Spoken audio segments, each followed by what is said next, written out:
On a le plaisir de recevoir ici monsieur et madame. Pour nous, c'est un plaisir immense de vous recevoir ensemble. Donc, vous êtes tous les deux chamans, c'est quand même le point commun qui vous relie.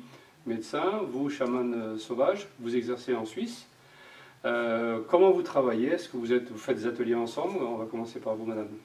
Oui, alors donc nous avons une maison en France où nous recevons les gens, des stagiaires, des consultations, parce qu'à Genève, on a un petit appartement qui ne permet pas cela.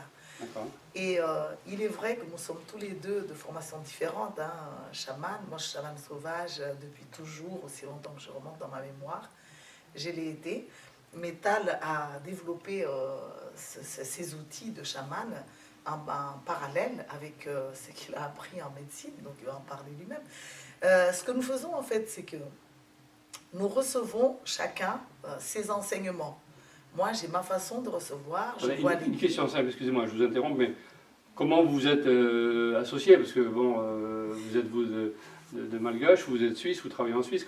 Vous êtes rencontrés un jour en disant on va travailler ensemble, ou c'est l'amour qui vous a unis d'abord et après vous avez travaillé ensemble? Comment, si c'est pas indiscret de savoir ça, comment ça s'est passé en fait, cette union C'est l'amour qui nous a réunis au début, et puis ensuite, quand on a vu le besoin du monde, on a commencé donc à s'intéresser l'un comme l'autre à ce que nous avons, et du coup nous avons élaboré des enseignements pour les mettre ensemble, mais tout en ayant chacun sa façon de pratiquer, ses outils, sa spécificité, et donc on arrive du coup à satisfaire les demandes des gens qui viennent nous voir, parce qu'ils peuvent nous rencontrer ensemble dans un travail spirituel, dans un massage, dans un chamanisme, dans un soin énergétique, comme ils peuvent aussi nous rencontrer séparément.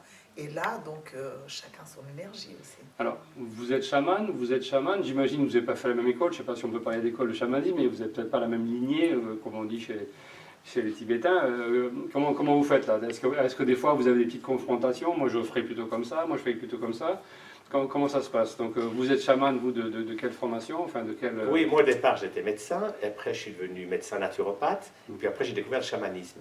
Et après j'ai travaillé avec beaucoup de chamans un peu partout dans le monde, mais avec la notion de trouver l'essentiel du chamanisme. C'est ça que nous travaillons sur, pas un chamanisme. C'est ce qui vous unit, quoi. Voilà. En fait, voilà. On est sur des bases. Alors on peut avoir des divergences et des points de friction, mais c'est très créatif. Parce que dans le fond, ce qu'on apprend surtout, et c'est le propre du chamanisme, c'est de se relier avec des esprits.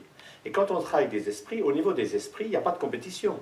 Ils sont tous dans l'amour et dans la joie. Donc nous, quand on se laisse guider par des esprits, comme apprennent à le faire les chamans, eh bien, on va laisser passer ces énergies à travers le vitrail de chacun. Alors on n'a pas les mêmes vitraux, on n'a pas exactement les mêmes couleurs, mais on est relié à des mêmes sources.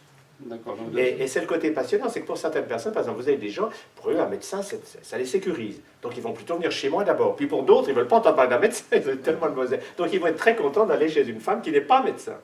Mais moi, ce qui m'a d'ailleurs soufflé dans ce domaine, c'est que quand Jeanne s'est intéressée à la naturopathie, elle a appris très rapidement, par le contact avec les mondes spirituels, ce que moi j'avais mis des années à intégrer. Donc c'est la démonstration que, si vous voulez, l'apprentissage, ce n'est pas forcément par l'intellect, par les études, mais on peut accéder à des connaissances. Pour moi, je suis émerveillé de voir que Joanne a vraiment... Quand on enseigne la naturopathie, on est tout à fait à armes égales, mais pas du tout avec, pour elle, une formation par l'intellect. Avec elle, elle s'est branchée sur ses esprits qui lui ont appris ces choses-là. Alors, quand vous travaillez ensemble, est-ce que, par exemple, vous pouvez proposer un travail de couple qu'on peut trouver dans le tantrisme ou des choses comme ça? Est-ce que le fait d'avoir une expérience de couple dans le soin, est-ce que vous pouvez la reproduire, vous, chez des gens qui viendraient vous voir pour des problèmes de couple? Je ne sais pas, j'imagine que vous pouvez avoir des couples qui viennent vous voir. Est-ce que ça arrive, ça? Ou est-ce que vous avez des formations qui sont destinées aux couples? Notre spécificité, en fait, dont beaucoup de nos collègues parlent, c'est le fait de ne pas seulement être chaman et parler du chamanisme, mais d'intégrer la médecine holistique. Parce que être chaman, c'est pas seulement chanter, danser, invoquer les esprits. Alors là, je veux plus de précision, parce que médecine holistique, c'est tellement large que c'est une médecine qui tient compte de l'être. La médecine holistique est une médecine qui tient compte de l'être humain dans sa globalité. L'ostéopathie. Pas seulement ça. L'ostéopathie, on Pas a... seulement ça. C'est que c'est une médecine qui tient Donc compte il rejoint un peu les 4 niveaux que que nous vous sommes des évoquez. êtres d'énergie, que nous avons des hémisphères cérébraux, que nous avons des émotions, que nous avons un corps physique. Donc on enseigne l'alimentation, la gestion des émotions, l'harmonisation des hémisphères cérébraux et la reliance avec l'âme. Et sur ce, on éveille le côté chaman des gens pour leur faire prendre conscience qu'ils ont besoin d'eux, parce que la santé est une affaire personnelle d'abord, et qu'ils ont aussi une responsabilité, qui n'est pas une culpabilité, vis-à-vis de la terre sur laquelle ils vivent et du ciel sous lequel ils vivent, on peut dire. Et s'ils éveillent leur côté chaman, ils vont non seulement savoir se prendre en charge, mais pouvoir apporter de l'aide à tous ceux qu'ils croisent et qui auront besoin d'aide, tout simplement. Ça, c'est le deuxième point. Mais bon, le premier point, on rejoint un peu la médecine chinoise avec les connexions yin et yang. On a besoin d'être les pieds ancrés dans le sol et puis une ouverture par rapport au cerveau. Donc, on retrouve ça un peu dans le chamanisme. Mais c'est important, en fait, de tout simplement permettre aux gens d'identifier une façon de faire. Qui prennent conscience, parce que sinon, ils mélangent les choses. Si on leur dit notre technique et qu'ensuite ils apprennent la médecine chinoise, ça amène des confusions chez tout le monde. C'est pour ça que nous, on a élaboré toute une technique de soins qui tient compte en fait de l'être humain dans toute sa globalité, et on aide les gens à savoir se reconnecter au monde des esprits, à faire des invocations, à donner des soins spirituels, à délivrer les gens des maladies, même à voyager pour aller récupérer des bouts d'âme, pour empêcher la mort par exemple, mais en donnant des outils très précis. Ceci étant dit, on donne des outils, mais c'est aux personnes de savoir les utiliser aussi. Alors, vous avez donc une palette d'outils thérapeutiques qui est à mon avis très large, vu les connaissances que vous développez tous les deux, qui va définir, quand vous êtes ensemble dans un atelier, on va plutôt développer l'aspect diététique ou plutôt l'aspect mental, ou ça on va le négliger parce que ça ne vaut pas le coup. Comment vous allez faire? Il y a un bilan, il y a... Comment vous pratiquez là? Est-ce que c'est vous qui allez répondre, docteur, s'il vous plaît?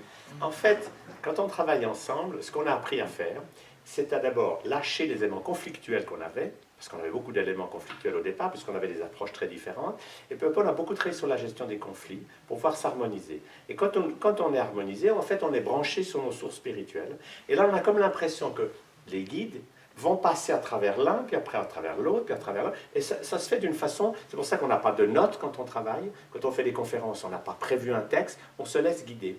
Et en fonction du public, on va aller plus dans un domaine ou un autre. Si on a des gens qui sont très frileux, on va commencer par l'alimentation, par des choses qui ne les menacent pas trop. Puis si les gens ont plus d'ouverture, on va s'avancer dans des domaines plus chamaniques, de voyage dans d'autres dimensions. Donc les choses se font de manière progressive, en tenant compte de... Enfin, c'est le processus éducatif. C'est qu'on tient compte de là où les gens sont et on essaie de leur faire monter l'escalier de la conscience pour qu'ils aillent... Le but, c'est qu'ils deviennent indépendants et autonomes.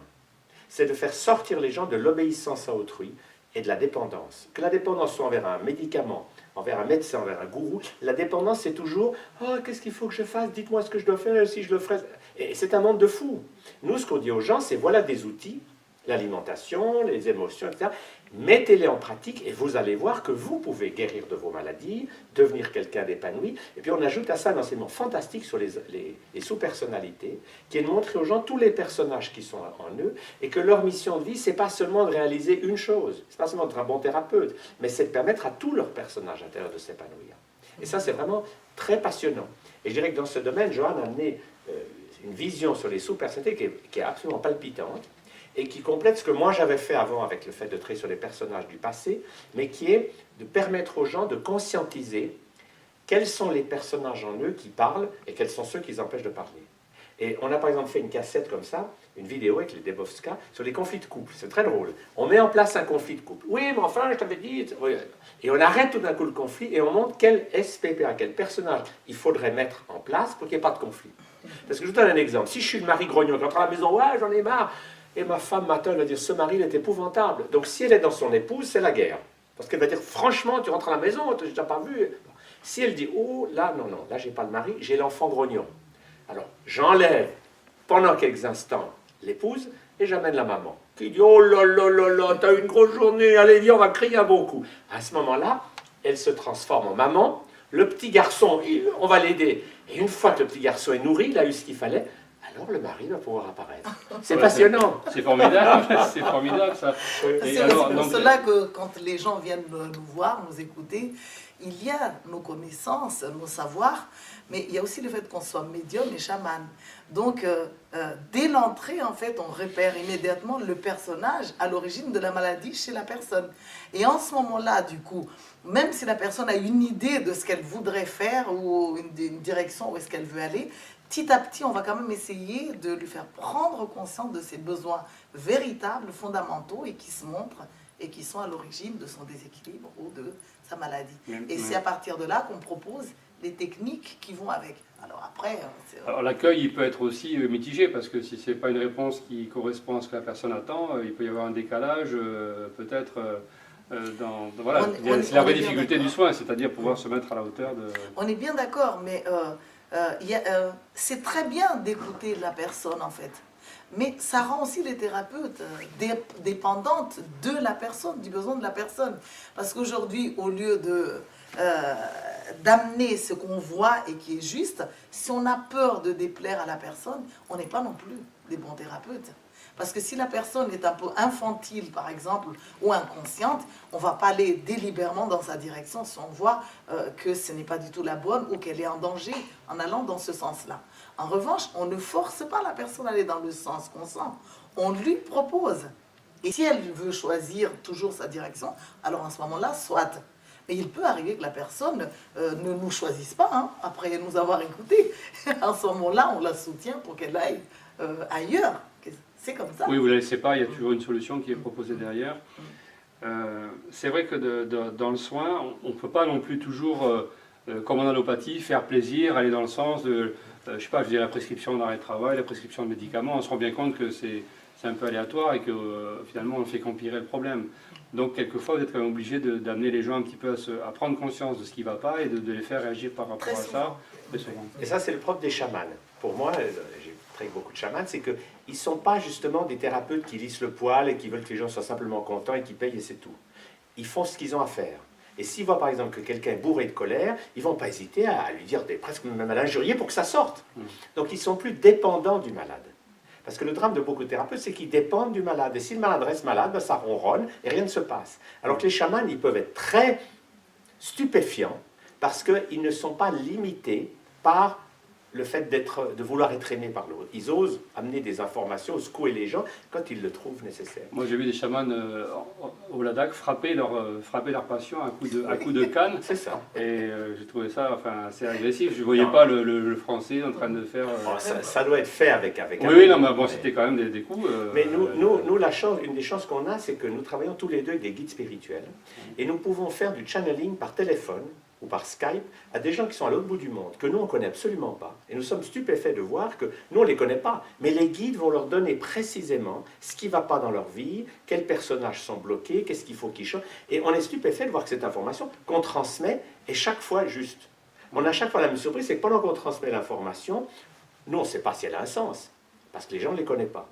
Et quand c'est fini, le cerveau gauche se remet en place, et moi j'ai toujours un moment, ça fait 40 ans que je fais ça, mais j'ai toujours un moment où je me dis, mais qu'est-ce qu'ils ont raconté? Et j'ai chaque fois la même surprise, c'est que les gens disent, ah, je comprends mieux, parce que les guides voient nos vies en voyant que tout ce qu'on vit a un sens, que chaque expérience est une leçon, mais que si on ne la comprend pas, alors on souffre, parce qu'on résiste, parce qu'on est comme si on a le texte collé sur le nez, et ils nous aident à voir la beauté de ce qu'on vit et le sens. Et par exemple, si quelqu'un est malade, ils ne vont jamais lui dire, c'est horrible, ils vont dire, quelle chance vous avez. Grâce à votre maladie, vous allez être obligé de vous occuper de vous. L'artiste en vous qui est bloqué, vous allez lui permettre de se libérer, ou le thérapeute, et il voit toute expérience humaine comme magnifique. Parce que c'est toujours l'occasion d'apprendre. Moi, je vois des personnages autour de la tête de chaque personne, et je vois vraiment le personnage à l'origine de la maladie. Et c'est qu'il crie. Et de manière incroyable, lorsque je le présente aux gens, aux porteurs, j'appelle les gens, eh bien, ils sont fascinés parce que ce que je leur annonce leur parle. Ils reconnaissent vraiment que dans cette partie-là d'eux, par exemple, ils n'ont pas suffisamment de respect ou suffisamment d'écoute. Et je montre vraiment que l'origine de la maladie, c'est le personnage. Et que les techniques thérapeutiques, les outils thérapeutiques, c'est après le personnage. Et ça, c'est aussi quelque chose de merveilleux qu'on propose tous les deux. En tout cas, c'est une forme de soin qui est tout à fait exceptionnelle et je vous remercie de me l'avoir fait partager. Donc vous avez des projets, donc on parlait tout à l'heure de livres que vous faisiez en coécriture. Est-ce qu'il y en a qui sont déjà en route? Enfin, vous en avez fait une soixantaine, je crois, donc vous êtes assez prolixe. Et donc, est-ce qu'il y en a qui a à venir? Comment ça se passe? Comment on peut vous joindre? Pratiquement, là, quelques exemples, quelques données pratiques. Donc il y a un site, il y a un endroit où on peut aller avoir des informations. Alors j'ai écrit des livres sur le chamanisme. Oui. On trouve aux éditions Lanor. J'ai écrit des livres sur les personnages intérieurs. C'est SPPA, sous-personnalité psychoactive que je vois autour de la tête de chaque personne. J'ai écrit des livres sur la mort, sur le voyage après la mort, avec l'objectif non pas de faire peur, mais de prendre conscience que nous pouvons aussi apprendre à nous préparer à mourir, comme apprendre à accueillir les nouveau-nés. Parce que dans ces deux sens, c'est un peu le vide sur la planète Terre. Les gens ont peur de la mort et les gens ne savent pas accueillir le nouveau-né. Or, il y a des populations dans le monde, on sait que le nouveau-né est une belle âme et on va lui préparer un monde magique avec des parents conscients, des comportements adaptés, etc. etc. Et le prochain que je vais sortir, c'est sur l'émission que chacun de ces personnages en nous est venu réaliser sur la planète Terre. Comme quoi tout a un sens. J'ai une mission, c'est d'arriver à être heureuse en épouse, mais j'ai une mission, c'est aussi d'arriver à m'entendre avec mes frères et sœurs. J'ai une mission, indépendamment de ces deux-là, qui va permettre de soigner des gens en tant que chaman, mais le côté maman en moi, qui a sa mission d'être une bonne maman, ne doit pas être, comment dirais-je, négligé, parce que je veux mettre en avant que le chaman ou que l'épouse. Et la plupart du temps, les gens se mélangent les pinceaux, ils font n'importe quoi. Donc là, vous avez un boulot à plein temps tous les deux. En tout cas, une vie passionnante que je vous remercie de nous avoir fait partager. Merci. Monsieur et Mme Scholler, merci beaucoup et puis à bientôt, j'espère. Merci infiniment. Merci.